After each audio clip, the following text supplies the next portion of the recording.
Olá, sejam todos bem-vindos mais uma vez aqui em casa.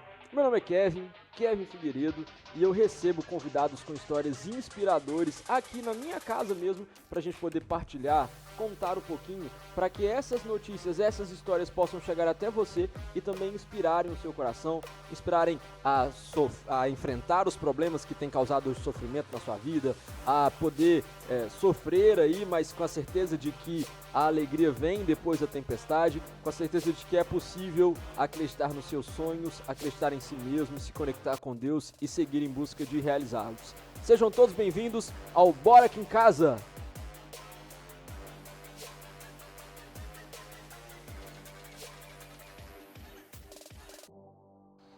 E o nosso convidado de hoje é um convidado que frequenta bastante a minha casa, então ele não está num ambiente aqui estranho para ele de forma alguma.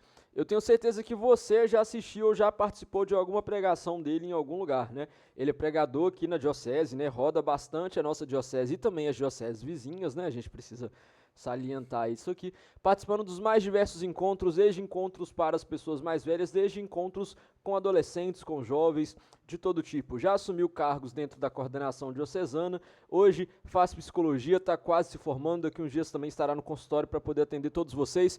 Com vocês, Patrick Júnior, seja muito bem-vindo! Obrigado, Kevin Figueiredo. Patrick, nem vou te falar assim, seja bem-vindo à minha casa, porque aqui você já é de casa, né? Mas se apresenta aí para quem não te conhece ainda. Quem é o Patrick? Então, para quem não me conhece, né, eu sou o Patrick, tenho 30 anos, estou no 9º período do curso de psicologia. Atualmente sou pregador, membro do grupo de oração Nossa Senhora Rainha da Paz, da Paróquia Santa Helena. O Senhor me chamou há muito tempo para atuar e servi-lo no Ministério de Oração por Cura e Libertação. Talvez venha daí a psicologia, né? A gente conseguir chegar um pouco mais perto do sofrimento do outro. E é sempre uma alegria estar na casa do Kevin, que quase é a nossa casa, né? Então, eu me sinto em casa e me sinto muito feliz em estar aqui neste momento. Ah, que legal. E é isso mesmo, gente. Ó, vocês, assim, minha casa, sua casa, é uma alegria muito grande poder receber todos vocês aqui sempre, né? Patrick, quero começar te perguntando sobre essa questão que você acabou de falar, porque eu tenho percebido isso nas pessoas que têm vindo aqui em casa contar as suas histórias, né? Como que a igreja tem um papel fundamental no encaminhamento profissional da juventude, né? Eu fico pensando assim, a gente sempre teve uma oportunidade dentro da igreja, graças a Deus, trabalhar um pouco mais as nossas competências comportamentais, as nossas competências técnicas, que hoje fazem a diferença na nossa vivência profissional, né? E eu fico pensando para aqueles jovens que talvez não tiveram essa vivência e caminhada na igreja, que não tiveram essa oportunidade. E aí você trouxe uma questão muito interessante, né? O seu ministério dentro da renovação carismática sempre foi o de oração por cura e libertação, que é um ministério muito bonito, né? E aí quando você diz, né, eu acho que é um pouco disso que me levou para a psicologia, de entender um pouco mais isso. Conta como é que isso se dá na sua vida, como é que você começou e se descobriu com esse ministério de cura e libertação, e como é que você trabalha e concilia isso com a psicologia hoje? Então, eu, né, vim da periferia, então a minha família, como a maioria das famílias de periferia, a porta de acesso à oportunidade sempre vem da religião, né? Cantar, pregar, falar, arrumar igreja. Então, a igreja ela tem esse papel fundamental como porta de acesso para desenvolvimento de dons e aptidões. Eu cresci na Igreja Católica e, ao longo do tempo, eu fui tendo algumas experiências com alguns retiros, mais propriamente dito, assim, o retiro que marcou a minha vida foi o FIG, né, a Formação Integral de Jovens, no qual lá Deus falou muito comigo da realidade que eu vivia e para onde Ele queria me levar. E aí, dentro disso, eu comecei a caminhar com um grupo de oração, que era o Rabi Ruá. E lá, em um dos momentos de oração, eu nunca esqueço, todas as vezes que eu passo próximo também à paróquia, eu lembro disso. O Senhor me falou um dia, no final de uma pregação, ele me falou assim, olha, estou te chamando para que você encontre com pessoas que tiveram a mesma realidade com a sua e para que você leve um pouco do bálsamo de amor que eu lido com você para aquelas pessoas. Então, a partir daí, eu fui me formando, procurando entender aquilo que Deus queria dizer, porque em primeiro momento era algo assim muito distante, e fui caminhando com este grupo, formando na renovação, fazendo experiências, e cada vez mais chegava até mim pessoas com histórias parecidas, ou até mesmo maiores que a minha, com realidades completamente diferentes, noções diferentes, e que o Senhor me usava para dar uma palavra, uma oração, alguma coisa, para chegar a elas. E, a partir daí, foi confirmando no meu coração este chamado, a ser ministério de oração por cura e libertação, que é muito mais do que as pessoas pensam que é expulsar o demônio. Isso é coisa de exorcista. O Ministério de Oração por Cura e Libertação, o MOCLE, ele é uma mão de Deus no meio do povo de Deus para curar, ajudar em oração a libertar pessoas que são cativas. E aí tem muito sentido com a psicologia, que estão cativas ou presas ou acorrentadas emocionalmente, que abrem brechas para prisões espirituais. Muito legal você trazer isso, porque a gente começa a fazer uma conexão do que existe com a palavra de Deus com o que a gente vê na própria psicologia, né? Eu acho que tem uma coisa lá no catecismo que é muito interessante, que fala o seguinte, né? Jesus, ele é o caminho, a verdade e a vida. Então, não existe ensinamento de Jesus que se contrapõe à ciência, né? São conhecimentos que se complementam, né? A ciência e a fé, elas se complementam, elas não existe um momento que uma embate a outra. Porque se a gente falar que uma embate a outra, a gente está dizendo que um dos lados estão mentindo, né? No lado da ciência, a gente tem todas as metodologias científicas para comprovar algo. E no algo da fé, nós temos tudo aquilo que envolve a palavra de Deus, a nossa tradição, os documentos. Então, não existe mentira em nenhum dos lados. Existem conhecimentos que se complementam, né? E é muito legal quando a gente vê, por exemplo, lá em Gálatas, no famoso Gálatas 5:1, dizendo que foi para a liberdade que Cristo nos libertou, né? E aí, quando a gente olha na teoria do Freud, nesse processo de autoconhecimento, né, de conhecer a si mesmo, de autonomia, a gente percebe justamente uma busca constante por uma libertação de algo que nos prende, né? Então, no fundo, tudo que a gente sempre busca é por cura e libertação, seja em qual área que seja, né? Sim, até porque a liberdade que Gálatas fala não é uma liberdade de omissão, de fugir de algo. É uma liberdade de conhecer para saber lidar, enfrentar e vencer.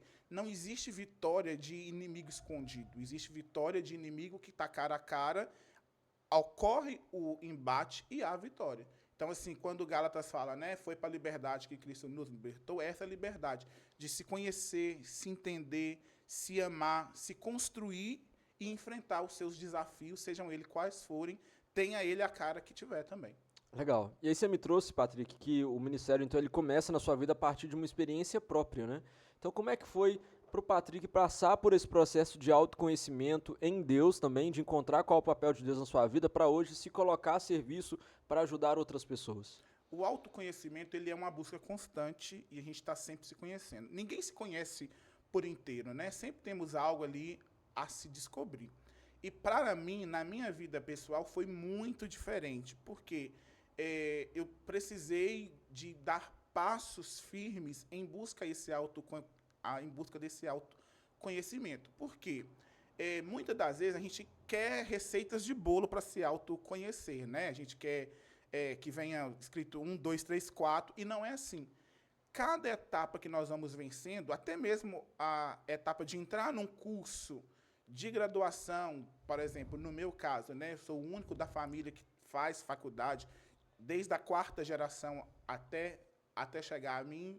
Então, assim, sou o único da minha família que trabalha com carteira assinada, todos não. Então, assim, é um processo de se construir, de construir a minha identidade, de entender quem eu sou, o porquê eu vim, da forma que eu vim, e também qual o objetivo, para que eu vim. E nesse processo todo, eu descobri em mim uma coisa muito legal, que vai muito além do ministério. Deus conta comigo para a salvação de muitos. Isso é muito mais que trabalhar na obra, isso é ser a obra. E quando eu entendo que eu sou parte dessa obra, que Deus conta comigo, tudo muda de sentido, porque a obra passa, a missão não. O chamado não passa. E eu entendi isso a partir do momento que eu comecei a olhar para a minha própria história. Entender o que eu venci, entender os papéis que eu desempenho, as coisas que eu faço, por que eu faço. Então, o autoconhecimento foi muito importante nesse sentido. Para saber, até quando a gente faz encontro vocacional, né, é o primeiro encontro, eles sempre falam isso. De onde você veio, para onde você vai. Então, para mim, o autoconhecimento serviu para que eu refletisse isso. De onde eu saí e para onde eu queria chegar. E que, por sinal, eu já estou num caminho bem andado sobre isso. Uhum. Se conhecer, entender, é muito legal quando você traz, né, que a gente não luta contra o inimigo que está oculto, né? Então, nesse processo de autoconhecimento, a gente tem que entender, inclusive, quais são os inimigos que lutam contra a gente, né? Porque senão a gente vai caminhar para vários lugares. Ficou na hora que a gente sabe, não é contra isso que eu luto, é contra isso que eu preciso trabalhar o meu autoconhecimento para poder enfrentar, né? E você fala, então, com uma perspectiva muito boa de futuro, né? Para onde ainda o Patrick quer chegar? Ah, aí é uma boa pergunta, né? O Patrick almeja, encerrando, né, esse ciclo da graduação, já iniciei um outro passo, que é a pós-graduação. O Patrick deseja chegar, aí quem sabe, né, ser um professor, dar aula, estar aí envolvido em políticas públicas. Me chama muito a atenção saúde mental, lidar com o povo, que, né, embora seja um povo leigo, é o povo de Deus também, são filhos de Deus. Então, não sonhando muito, mas o Patrick em breve tem grandes novidades aí em saúde pública, em aulas, clínica, quem sabe aí um grupo terapêutico. Estamos caminhando junto a isso, sabe? Muito legal. Usar esse conhecimento para fazer uma diferença na parte prática mesmo, né? E aí, Patrick, eu percebo que no decorrer dessa sua missão você trabalha muito com juventude, né? E aí, como é que você percebe a juventude hoje? Ela está passando por esse processo de libertação? Ela tem passado por esse processo de autoconhecimento? O que você acha que falta hoje para que o jovem ele possa também entrar nessa engrenagem de entender, de se entender melhor, para entender melhor o papel de Deus, para entender a missão de Deus na vida? Olha, é uma pergunta meio polêmica. E o Patrick gosta de polêmica. Muito, gente, muito. Então, Vou falar assim, só um minutinho, o Patrick falou de receita de bolo, eu queria dizer, esse tá focando aí, que hoje eu fiz um bolo para esse nosso Bora Aqui em Casa, sabe? Os convidados que vieram aqui hoje puderam experimentar de um bolo fit, né, de banana, sem açúcar, né? E aí a gente vai colocar um doce de leite aqui só para dar uma enganada, mas tá uma delícia. Se você quiser, comenta aqui nesse vídeo, eu quero um pedaço do seu bolo que eu vou mandar para vocês, combinado? Mas fala aí, Patrick. Mas, então, eu vejo que a juventude de hoje, ela não aprendeu a lidar com muita coisa. Né? A gente, nas nossas conversas internas, assim, eu com meus amigos, a gente até fala que é uma juventude Nutella. Em que sentido? É uma juventude muito instantânea, que gostam de coisas instantâneas, rápidas e momentâneas. E aí, quando eu percebo que a experiência, que essa engrenagem, ela não é rápida e ela não é movida a todo vapor, eu percebo que a juventude, em vez de caminhar em direção à engrenagem, ela está se omitindo passar por esse processo. E então falta muito para que os nossos jovens entendam que a autodescoberta é um processo necessário para que eles sejam um jovem de futuro, para que eles sejam um adulto com responsabilidade, capaz de assumir uma família, capaz de assumir uma função de poder, de cargo, de liderança e etc. Então, assim, eu vejo que, lidando com jovens hoje, né, a gente percebe muito isso. A reclamação do jovem hoje, que antigamente eram os pais, agora é a escola, depois será o emprego, depois é a namorada, e ele está sempre caçando alguém para atribuir essa responsabilidade menos a ele mesmo, e ele esquece que, quando eu digo do outro, eu estou falando de mim. Uhum. Então, eu percebo que a juventude ela tem caminhado a passos largos para o lado, né, contrário, e a passos lentos para o lado correto, que seria esse lado de autodescoberta, de se conhecer para entender melhor, porque eu vejo assim, e eu descobri isso na minha vida também, enquanto jovem, muitas das vezes, muita coisa que dá errado, que eu culpo o outro, a responsabilidade é minha, porque eu não sabia que eu era daquela forma. Então, quando eu não me conheço, eu culpo o outro, e vai ser sempre uma bola de neve, e aí ninguém tem responsabilidade, ninguém é como diz aquele ditado que filho feio não tem pai, ninguém é responsável e vira uma bola de neve e não sai nada. E aí a gente vê nisso aí relacionamentos fracos, né? Pessoas que não conseguem ter boas amizades, pessoas que não conseguem formar a família, né? E realmente o que você falou é muito interessante, porque realmente vai virando uma bola de neve, né? E aí daí um casamento vai frustrado, né? A pessoa ela se casa não porque ela gostava do outro, mas por uma carência dela mesma que ela não soube lidar, e aí não consegue sustentar esse casamento, porque sustentar um casamento não é fácil, e aí tem filhos aí, criam filhos que estão aí de certa forma também sem o amparo necessário, sem o cuidado necessário ali, para que sejam crianças e logo depois adolescentes com a saúde mental ok e tudo mais, isso realmente vai virando uma bola de neve, né? Aí você falou bastante das políticas públicas e você tinha partilhado também que atualmente faz estágio no CAPSI, né? O CAPSI é justamente um equipamento existente para que crianças e adolescentes que apresentam algum tipo de problema com saúde mental possam buscar tratamento. O que você tem? Quais as realidades que você tem encontrado lá? Você acha que lá no CAPSI, polêmica essa pergunta, polêmica, você acha que lá no CAPSI você tem encontrado Patricks que não se encontraram com Deus como você se encontrou? Então, no CAPSI, eu trabalho com um grupo de meninas, né? Que já são acolhidas e frequentadoras desse espaço público. Eu não digo que eu tenho encontrado Patricks lá, mas todas as pessoas que eu encontrei no CAPSI têm traços do Patrick. De alguma forma, seja na autoestima, seja na personalidade, seja no jeito de lidar, de enfrentar suas coisas, todas elas têm um traço ali que, quando eu olho, eu falo assim, já fui assim, e sei por onde vai dar. Mas, assim, a realidade hoje, principalmente que eu vejo no CAPSI, não é uma realidade, às vezes, de falta de Deus. Algumas vezes pode ser uma realidade de excesso de só Deus. Muitas das vezes falta na nossa juventude, ou às vezes até mesmo em nós, entender que Deus criou a psicologia, a psiquiatria, a medicina. Todas essas profissões foram inspiradas por Deus para ajudar o povo dele. E aí, muitas das vezes, existem pessoas que querem milagres extraordinários.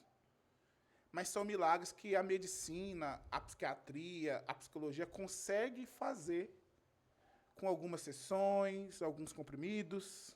Não sou a favor de comprimidos, mas algumas sessões, algumas falas, conseguem chegar no mesmo local. E a pessoa, às vezes, por entender que esses locais, que esses profissionais só tratam de públicos que estão, que psicólogo só cuida de louco, às vezes, por entender isso e por ter uma visão errada sobre isso, elas deixam de procurar ajuda e acabam encontrando muitas pessoas que vêem a oportunidade de lucrar em cima do nome de Deus e aí levam elas para um outro caminho que talvez não seja o que elas precisam naquele momento. Então, no CAPSI, existe muita gente assim que eu vejo com traços do Patrick, mas que, no fundo, precisa se conhecer, se aceitar e se amar. À medida que você falava, eu lembrei de duas situações. Primeiro, são duas passagens bíblicas específicas. A primeira é da cura do paralítico, né? Que Jesus falou, levanta e anda. A outra é a questão dos leprosos que foram curados pelo caminho, né? Algumas pessoas experimentarão o levanta e anda, outras precisarão caminhar para que a lepra possa ir caindo durante o caminho, né? Eu acho que isso, quando você fala dessa questão da importância de olhar para os profissionais, é muito nesse sentido, né? De entender que os serviços eles existem para que a gente possa caminhar, para que as nossas lepras possam ir caindo pelo caminho, né? E Santo Agostinho ele fala muito disso, né? Do conhece-te, supera-te e aceita-te, né? Se você não se conhece, não se supera, dificilmente você não vai se aceitar, dificilmente você não vai conseguir cumprir o plano de Deus para a sua vida, né? E aí o Patrick precisou se conhecer, se aceitar, se superar para conseguir cumprir esse plano de Deus na sua vida, né? Como é que foi o processo do Patrick fazer as pazes com a própria história? Foi muito legal, né? Eu lembro da minha primeira análise, que a minha analista chegou e ela falou assim, quem é o Patrick? E a gente vai sempre, quando nos é feita essa pergunta, a gente vai sempre no automático, né? É isso, é aquilo, aquilo outro. Aí ela falou assim, olha, debaixo disso tudo, quem é o Patrick? E aí, nós chegamos, na primeira sessão já, nós chegamos a uma ideia, a um pensamento assim, o Patrick existe como uma margem. tem forma, tem cheiro, tem cor, mas ao longo dos seus relacionamentos ele não existe. Porque por muito tempo, na minha formação, enquanto filho, membro de uma família, o Patrick realmente ele não existia.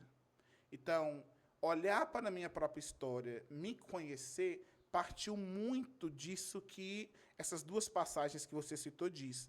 Porque o que é que essas duas passagens têm em comum? Ambas pedem movimento de quem vai receber a cura. Tanto o leproso levantar, quanto os 11 andar, quanto o paralítico andar, ambos precisam se movimentar. E foi necessário, ao longo dessa minha descoberta, voltar para a minha história e entender onde eu sumi. Olha que louco. Onde eu sumi. Ficou, né, a gente até usou lá no dia, ficou a sombra do Patrick. Não era a sombra de Pedro, que a sombra de Pedro curava, mas ficou a sombra do Patrick. E aí, nesse processo de autodescoberta, eu fui voltando. O que era sombra tornou-se pessoa, o que era pessoa calada tornou-se voz. E aí o Patrick foi construindo esse retorno, não como a Fênix, porque eu não estava morto, mas esse retorno ele foi sendo construído e eu hoje entendo a importância e porque muita coisa deu errado. Muita coisa deu errado porque não era o Patrick, era a sombra do Patrick.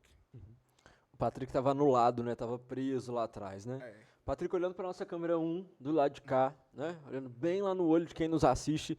Eu tenho certeza que na hora que você falou dessa questão da sombra, muitas pessoas podem ter se identificado, sabe? De terem a sensação de que pararam pelo caminho, né? De que a vida passou e que essas pessoas ficaram para trás, né? Como é que a gente resgata alguém que ficou para trás para vir hoje? Conta para esse povo aí agora. Olha, eu acredito que o primeiro passo seja a gente reconhecer que essa pessoa que ficou para trás, ela tem nome. Porque a primeira coisa que Adão fez quando Deus colocou ele no jardim foi nomear as coisas. Porque aquilo que não tem nome não existe.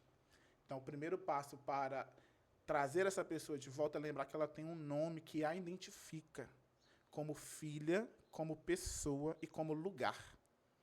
Nós somos lugares. E, às vezes, as pessoas pararam pelo caminho porque elas perderam essa identidade de casa, de pessoa e até mesmo do caminho. Quantas das vezes a gente se perde por não conhecer a estrada? Por não saber que a estrada tem buraco, tem curvas, por ser uma estrada sinuosa demais. Então, eu acredito que o primeiro passo para trazer essa pessoa de volta seja você nomeá-la. Quem é essa pessoa que precisa voltar? É olhar para o seu passado, né, e falar, Kevin, vem, meu filho. A vida já está aqui na frente, né? Vão logo. E passar por esse processo de autoconhecimento para saber como é que a gente pula os buracos, como é que a gente enfrenta as pedras, né? Muito legal. No processo de oração por cura e libertação, vocês fazem isso como técnica, né? A pessoa precisa falar o nome dela antes de tudo, né? Sim, de modo geral, no atendimento de oração por cura e libertação, a primeira coisa, quando a pessoa chega, a gente quer saber o nome, a idade, de onde ela vem e qual é a sua história. Cada pessoa carrega consigo uma história na qual Deus fez muito e Deus quer fazer mais. Então, quando ela chega, nós ouvimos atentamente, e aí a gente, né, ano passado nós até passamos uma escola de formação para quem é desse ministério, focando muito nisso. Escute. Porque no existencial a gente até fala isso, o fenômeno, ele se revela. Então, escute para que você entenda aonde está a dor. Jesus não quer curar, eu vi até um padre falando isso hoje, Jesus não quer curar a epiderme. Jesus quer curar o íntimo, o profundo. Então, nesse processo, a gente quer escutar a história, para que Jesus, e muitas pessoas relatam que no simples falar da sua dor, já conseguem ser curadas. Show, é a cura pela fala, né? À medida que você falava, eu lembrava daquela música famosa do Padre Zezinho, e que tem uma profundidade, tanto teológica quanto psicológica, muito grande, né? Vamos, Jesus, passear na minha vida. Sim. É isso mesmo, né? É convidar, nesse processo de oração por cura e libertação, ao Senhor a passear pela nossa vida, pela nossa história, e aos lugares onde eu fiquei só, né? Onde eu fiquei para trás, né? vamos voltar lá comigo, né? Vamos lá ver o que de mim que ficou para trás, que eu possa estender a mão, que eu possa trazer para frente, né? Sim, lembrando sempre que não é uma volta sozinha, solitária, é uma volta com Jesus. Muitas das vezes nós nos perdemos porque esquecemos que Jesus está do nosso lado. Eu até usei esses dias atrás a palavra quando Pedro vai afundar. Ele vê Jesus andando sobre as águas, ele fala, se você é Jesus, manda eu ir. Jesus fala, vem. Enquanto Pedro está olhando para Jesus, ele caminha. Na hora que ele olha para o vento, ele afunda. Muitas das vezes, no processo, que sofrer faz parte da vida. Se o nosso Senhor sofreu, nós todos vamos sofrer. É o caminho para chegar ao céu. Muitas das vezes, ao longo do processo de sofrimento, nós deixamos de olhar para Jesus ressuscitado e olhamos para a nossa dor. É aí que nos perdemos. Show, isso mesmo, né? A gente olha para a morte e esquece que o nosso Deus é um Deus de vida, né? Um Deus que nos chama para frente, nos chama para ressuscitar junto com Ele, né? Muito legal. Patrick, você falou bastante de política pública, né? Quando você enxerga para o futuro, como é que você sonha a política pública da psicologia? A política pública eu sou a favor que nós falemos muito mais de política pública nos cursos de psicologia. Não deixemos para falar no final, que o universitário já está cansado, sabe? Que já está empurrando as coisas. Então, assim, eu sou a favor que falemos muito mais, que provoquemos diálogo, rodas de conversa, discussões, mas que também entendamos que a política pública ela não começa só na rede pública. Ela começa na casa do indivíduo que eu atendo. Se eu não enxergo isso, eu estou excluindo a saúde daquela família, a saúde daquele indivíduo. Eu estou excluindo que ele é um ser de possibilidades. Nem é da minha abordagem isso, tá? Show, gente. É muito legal esse pensamento, né? Porque se a gente parar para pensar, todo mundo, toda a sociedade, precisa ter uma saúde mental ok. Porque se uma pessoa que, sei lá, que eu nem conheço, está apresentando algum tipo de transtorno mental, que ela não tem a política pública correspondente ali para encontrar esse socorro, a forma como esse transtorno é vivido por aquela pessoa pode influenciar na minha vida. A gente vê isso claramente na questão do álcool e drogas, né? Às vezes a pessoa... Tem um caso na minha família de um primo que foi assassinado por engano dentro de um contexto que ele não tinha nada a ver com isso, que estava envolvido ali com álcool e drogas, né? Graças a Deus e as pessoas que nos antecederam, uma das políticas que mais funcionam hoje de saúde mental é justamente a de álcool e drogas, né? Mas ela ainda é muito tímida, né? Ela ainda precisa ser mais divulgada, as pessoas precisam saber que essas políticas elas existem, né? E aí eu acredito fielmente nisso, que a gente só vai ter uma sociedade totalmente plena quando as políticas públicas de saúde mental elas forem muito bem desenhadas e quando elas fizerem sentido na prática, valorizando o profissional que cuida, mas também dando os espaços necessários para todo mundo que apresentam as suas questões relacionadas a isso, né? Patrick, eu percebo dentro da sua fala um tom sonhador muito grande. Eu tenho costume de falar que o sonho é a nossa capacidade de projetar para o futuro. E quando a gente não sonha mais, é sinal de que o nosso futuro já morreu, né? Eu queria que você agora, como um sonhador, como alguém que fez as pazes com o seu passado, que saiu dessa periferia, que consegue se projetar para o futuro, como alguém que enxerga esse mundo melhor para o futuro a partir da psicologia, a partir das coisas relacionadas a Deus, que você pudesse olhar mais uma vez para a nossa câmera 1 e dizer para aquelas pessoas que já não sonham mais, que já não conseguem mais se projetar para o futuro, ou que ficaram paradas lá atrás e que não conseguem sequer mais ter força para gritar pelo próprio nome e falar, vem, volta para cá. Qual que é o recado que você deixa para essas pessoas? Eu até trabalhei isso no CAPS algum tempo atrás. Sonhos são uma escada. São degraus que precisam ser construídos, entendendo de onde eu saí para onde eu quero chegar. Tudo parte do nosso desejo, e esse desejo está muito atrelado à construção que eu carrego em mim, a construção que sou eu. Então, o recado que eu deixo para essas pessoas é: volte a sonhar. Como? Construa passos pequenos. Não pense daqui 5 anos. Pense daqui 6 meses. O que é que você quer ter daqui 6 meses? O que você quer ser daqui 6 meses? Aonde você quer estar daqui 6 meses? Porque muitas das vezes a gente vive uma ilusão de sonhar 10 anos. Para que ir tão longe? Vamos de pouco em pouco e vamos construindo. E é muito importante também. Às vezes, aquilo que a gente construiu não vai ser aquilo que a gente vai conseguir colher, né? Aquilo que a gente plantou não vai ser aquilo que a gente vai conseguir colher. Mas entenda que, acima de todo sonho, o importante não é a realização do sonho, mas é desejar ter algo, porque o desejo é vida. Legal, então quanto mais a gente deseja, mais a gente vive, Mais né? a gente vive. Patrick, como é que as pessoas te acham nas suas redes sociais? Ah, aí é importante, me segue lá, hein? É Patrick Junio, com 2 I o Júnior. E sem R. E sem R. Só me procura lá que vai ver esse sorriso lá, prontinho para te seguir de volta. Ó, prometeu seguir de volta, hein? Patrick, eu quero te agradecer pela sua presença aqui hoje, por poder partilhar essas palavras de vida, né? Eu acho que o título desse episódio pode ser assim, reencontrando a vida que existe em nós, né? Que é justamente isso, esse olhar para a gente mesmo, olhar para esse passado, seja a partir de uma visão científica, seja a partir de uma visão de fé. O importante é que tanto a ciência quanto a fé nos querem projetados para o futuro, realizando os nossos sonhos e vivendo sempre, né? E que o nosso sonho utópico é que as políticas públicas nos ajudem nesse contexto de vida e, se Deus quiser, a gente vai chegar lá.